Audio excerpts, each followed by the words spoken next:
Blaf 54, Africain, Africaine, bonjour. Omotunde, notre frère, notre père spirituel, je dirais, avec les connaissances africaines que nous devons avoir, nous a laissé tout un, je dirais, tout un champ de réflexion, tout un champ de connaissances, et nous devons l'intégrer. Alors, pour qu'on puisse l'intégrer et l'utiliser par la suite, encore une fois, il faut qu'on déconstruise. Il faut que nous soyons en mesure de comprendre que nous avons été induits en erreur depuis des générations. Et nous devons aussi comprendre que l'erreur que nous avons faite, c'est aussi d'avoir écouté un certain nombre de nos semblables. Oui, mais il faut qu'on se regarde en face. Mes frères et sœurs, il faut qu'on se regarde en face. On a été manipulé par le système, on est d'accord, hein, il n'y a pas de problème, colonisation, esclavage, etc. Je rappelle que ce n'est qu'une page de notre histoire. Hein. L'Afrique est multimillénaire, hein, je dirais. Hein. Donc, se focaliser comme le veulent les médias occidentaux sur l'esclavage ou la colonisation, c'est extrêmement réducteur. Mais il ne faut pas oublier que beaucoup des nôtres nous ont eux-mêmes induits en erreur. Beaucoup des nôtres. Ils n'ont pas essayé, ils se sont accaparés les médias, pour certains, les artistes, les hommes politiques chez nous. En Afrique, en Caraïbes, etc., se sont accaparés les médias et les propos qu'ils ont tenus à l'intérieur de ces médias ont focalisé notre attention sur des choses qui ne nous ont jamais fait avancer. Voilà pourquoi nous sommes finalement en 2024. Il y a plein de choses que nous n'avons pas encore réglées. Alors, encore une fois, il n'est pas question de se déresponsabiliser. Nous avons individuellement aussi fait des erreurs. Mais il faut reconnaître que nous avons été manipulés par une partie de nos semblables qui ont été recrutés par les Occidentaux. Ça, on est d'accord. Hein. Les présidents africains sont recrutés par les Occidentaux. Mais il ne faut pas oublier que nos artistes sont recrutés par les Occidentaux. C'est l'Occident hein, qui décide qui devient une star ou qui ne devient pas une star parmi nous. C'est pas un choix que nous faisons. Je veux dire que ce ne sont pas par exemple pour les artistes musicaux, les labels de production en Afrique qui décident de leurs artistes. Non, ce sont des boîtes de production en Occident qui viennent chez nous, qui puisent finalement parmi les populations noires sur leurs terres et chez nous, qui puisent là et ils prennent les gens qui les intéressent eux, qui servent leurs intérêts.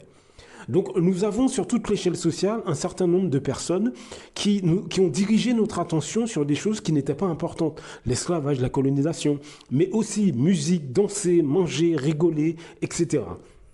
Toutes ces personnes, ces gens qui nous ont dit depuis plusieurs années que ce qui est important, c'est d'avoir un téléphone portable, ce qui est important, c'est d'avoir un 4x4 avec une nana en petite tenue qui danse sur le capot, parce que les rappeurs qu'on a eu dans les clips vidéo pendant des décennies, c'est l'image qu'ils ont montrée. Et vous savez très bien que dans l'esprit des gens, d'une manière générale, lorsqu'on montre quelque chose de manière répétitive, il y a beaucoup de gens qui vont intégrer ça et qui vont penser que c'est la vérité. Nous avons été conditionnés, certes par le système, mais aussi par beaucoup des nôtres qui, eux, ont participé, qui, eux, ont collaboré avec le système. Il faut bien comprendre que même dans votre quotidien, vous avez ce type de personnes. Vous avez ces afrodescendants qui ne vont pas supporter que vous connaissiez, par exemple, l'histoire africaine, par exemple. Ils vont absolument pas accepter que vous défendiez, par exemple, la culture afro-antillaise ou afro-réunionnaise ou afro-guyanaise, etc., etc. Vous avez beaucoup de gens comme ça parmi vos familles, parmi vos amis, etc. Hein, ne vous faites aucune illusion. Et c'est l'objectif de ces vidéos, c'est de vous ouvrir les yeux que le système n'est pas uniquement le fautif dans tout ça.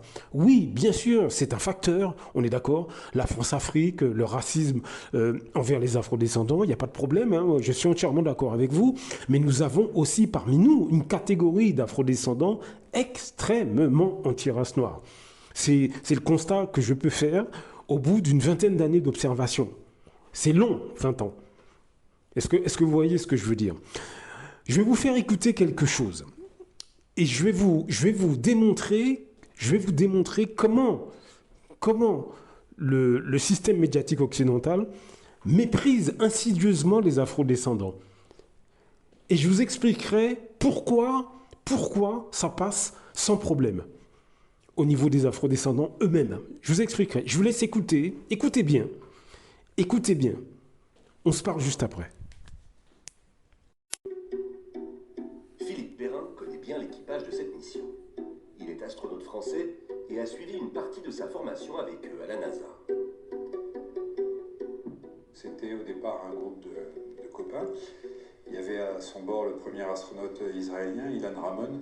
Il y avait le copilote Willie McCool qui était un de mes proches.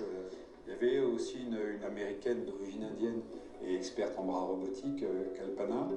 Il y avait un autre garçon qui était de ma promo quand on a rejoint la NASA quelques années avant, David. Et puis Mike, un ancien, et c'était un équipage.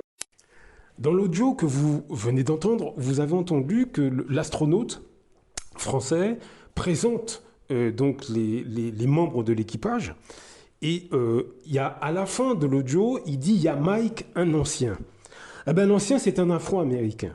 Est-ce que vous avez vu comment il passe il oublie complètement les références de l'Afro-Américain? C'est-à-dire que les autres astronautes, ils présentent dans quel contexte il les a rencontrés, ils présentent un peu leur spécialité chacun, et quand c'est le Mike en question, l'Afro-Américain, il passe dessus complètement. Eh ben ça, c'est une petite forme de mépris. Vous pouvez aller voir ce documentaire, c'est sur la chaîne YouTube 100% Doc, au pluriel. Et le titre, c'est « Une fusée de 68 tonnes et son équipage détruit à cause… » Trois petits points. Alors, vous retrouverez facilement cette vidéo. Et en fait, le passage que je vous ai fait écouter, c'est à la minute 4 et 30 secondes. À peu près, si vous voulez aller directement à l'extrait. Donc le Mike en question, là, il passe dessus, mais très rapidement, à la limite, on ne sait même pas qui il est. Ça, c'est du mépris. C'est comme ça que les médias distillent leur mépris à longueur de journée dans les documentaires, les films, les magazines, les radios, etc. Par des petites suggestions, des petites omissions, tout un tas de petits comportements, de petites attitudes envers les afrodescendants, très sournoises, c'est très rapide, donc on n'a pas le temps de réagir, mais je vous assure que votre cerveau réagit. C'est-à-dire que le public occidental qui regarde ce documentaire, il va lui aussi, et ça c'est à prendre très au sérieux ce que je vous dis, il va lui aussi entendre le fait que le Mike en question, on ne le présente même pas. Le truc, c'est que c'est un afrodescendant. On le voit à l'écran. Là, vous écoutez un audio, mais quand vous irez voir le documentaire, on voit l'afrodescendant, le Mike en question. Donc, le public lui-même occidental va zapper l'afrodescendant et par association, avec de la répétition évidemment, va zapper l'ensemble des afrodescendants qu'il va voir, inconsciemment ou consciemment. Eh bien, les afrodescendants eux-mêmes, une catégorie d'afrodescendants chez nous vont faire exactement la même chose. Exactement la même chose. Cette technique que je viens de mettre en avant se répète depuis des générations dans les télévisions, dans les magazines, dans les livres d'histoire, etc., où on zappe complètement les afrodescendants. Ce que je viens de vous expliquer là, beaucoup d'afrodescendants ne veulent pas que vous soyez en mesure de faire ce type d'analyse.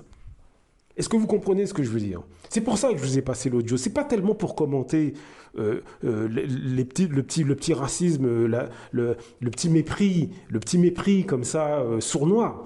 Parce que ça, on a déjà repéré. Ce que je veux vous expliquer, c'est que l'analyse que je viens de faire là, beaucoup d'afrodescendants au sein de vos familles, parmi vos amis, vos collègues, etc., ne veulent pas que vous poussiez la réflexion. Ils ne veulent pas que vous soyez en mesure d'analyser au millimètre ce genre de choses. Parce que si vous prenez l'habitude de faire ça, vous allez les mettre, eux, en avant. C'est ça que je vais vous dire dans cet audio.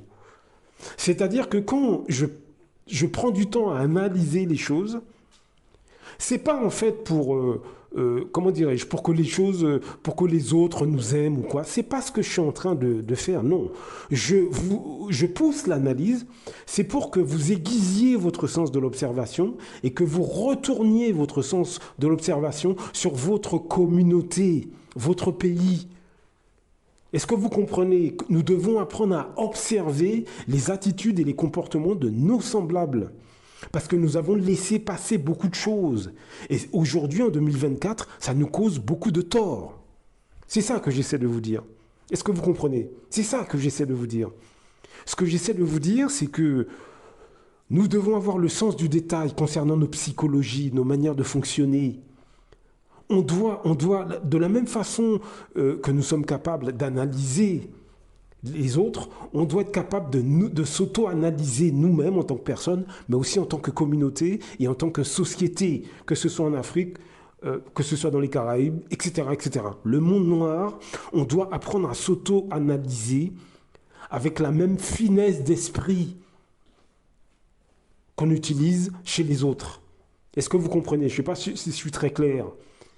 La petite explication que je viens de vous donner là, dans le documentaire, vous pouvez aller voir.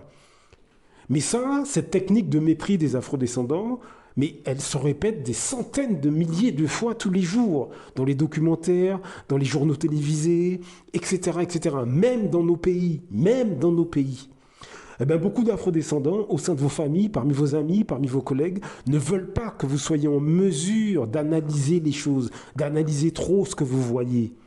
Est-ce que vous voyez la subtilité? Et donc, ils vous poussent à manger, danser et rigoler. C'est-à-dire que les connaissances, le savoir, l'acuité intellectuelle, ça, ils ne veulent pas que vous ayez ça. Et ce sont des afrodescendants qui vous poussent justement à généraliser, à danser, à manger, à ne pas prêter attention. Est-ce que vous comprenez pourquoi beaucoup d'afrodescendants sont dans le manger, le boire et le rigoler? Est-ce que vous comprenez pourquoi beaucoup d'afrodescendants vous culpabilisent? C'est-à-dire qu'ils vous disent que le racisme, c'est de votre faute à vous. C'est de la faute des afrodescendants. C'est parce que si on se met à analyser les choses beaucoup plus en profondeur, nous allons les remarquer eux. Et c'est ça qu'ils ne veulent pas. Est-ce que vous comprenez ça? Pourquoi beaucoup prêchent le métissage? Pourquoi beaucoup d'afrodescendants vous disent non, mais l'histoire africaine, c'est pas la peine, etc. C'est parce que lorsque vous allez engranger des connaissances et du savoir, et que vous allez être capable d'utiliser ces connaissances et ce savoir, eh bien, vous allez voir que eh bien, ces gens-là ne vous aimeront pas, parce que vous serez capable de les cerner eux. Voilà la réalité. Donc faites très attention aux manipulateurs au sein de vos familles, parmi vos amis, parmi vos collègues. Faites très attention. Faites très très très attention. Observez. Utilisez votre capacité à discerner les choses au millimètre. Pas pour se faire aimer des autres, non. Pour faire avancer votre communauté, pour faire avancer votre pays, pour faire avancer votre société africaine ou afro-antillaise, etc. C'est très important. Il faut que notre psychologie, on apprenne à la disséquer avec nos mots et avec notre propre regard et nos propres remèdes traditionnels ou modernes. Il y a des thérapies, il y a plein de choses. Il faut qu'on réfléchisse à ce genre de choses. À très bientôt, Blaf.